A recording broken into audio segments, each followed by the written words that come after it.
आप सभी का मंगल हो। नमस्कार। मैंने किसी को जवाब दिया था क्योंकि वो पेशे से डॉक्टर नहीं है और उन्होंने एक ही चीज़ कही कि मेरे पास समय बहुत कम रहता है और मैं इतना कर नहीं पाती, और मेरे ससुराल में इतना ज़्यादा इस चीज़ को मानते नहीं हैं, मतलब ज़्यादा वो नहीं है प्रभाव, लेकिन फिर भी मैं कुंवारेपन में बहुत करती थी। तो अब आप मुझे बताइए सूक्ष्म रूप से कैसे करूँ।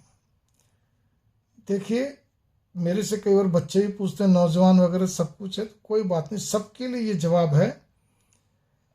विधिवत तो बहुत लंबा चौड़ा सब कुछ है, अगर कोई कर सकता है अच्छी बात, करना भी चाहिए, नहीं तो कोई बात नहीं। आप उस सिद्धांत पर चलिए, भगवान पूजा पत्नी भाव का भूखा। तो एक चीज तो आप पहले भी नोट कर लीजिए कि दुर्गा सप्तशती का आपको नवरात्रि में पढ़ने से पहले, और चाहे आप 365 दिन भी पढ़ते हैं, तो नवारण मंत्र की माला शुरू में और अंत में आपको करनी ही पड़ेगी। इसको संपुटित बोलते हैं। तो उससे दुर्गा सप्तशती का प्रभाव बढ़ जाता है। आप भले ही केवल एक ही पाठ करते हो, लेकिन नवारण मंत्र तो करना ही पड़ेगा। नवारण मंत्र क्या है? ओम ऐं ह्रीं क्लीं चामुंडाय विच्चे। ये तो आप नोट कर लीजिए। उस बीच में आपको जो भी कुछ करना है, आपने मन में जो संकल्प ले रखा है कि मैंने ये पाठ करना है, जो भी कुछ करना है आप करिए। ये तो हुआ एक तरीका। दूसरा तरीका आपका क्या है? उसमें आपने नवारण मंत्र की एक माला करी, उसके बाद आप क्या कहते हैं, सब श्लोक की दुर्गा पाठ करिए आप, ठीक है ना। उसके बाद आप सीधा ही क्षमा प्रार्थना कर लीजिए, और अंत में फिर वही नवारण मंत्र की एक माला।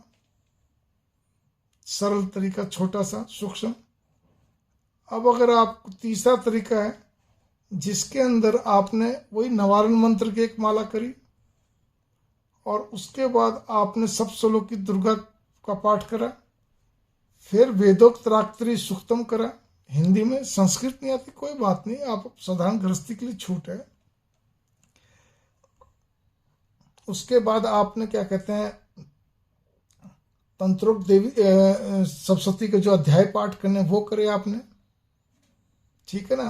अगर आप उसमें भी बहुत कम चलना चाहते हैं तो वो आप क्या कहते हैं 5वां और 11वां अध्याय आप पढ़ें आप, और उसके बाद फिर आपने तंत्रोक्त देवी सूक्तम करा।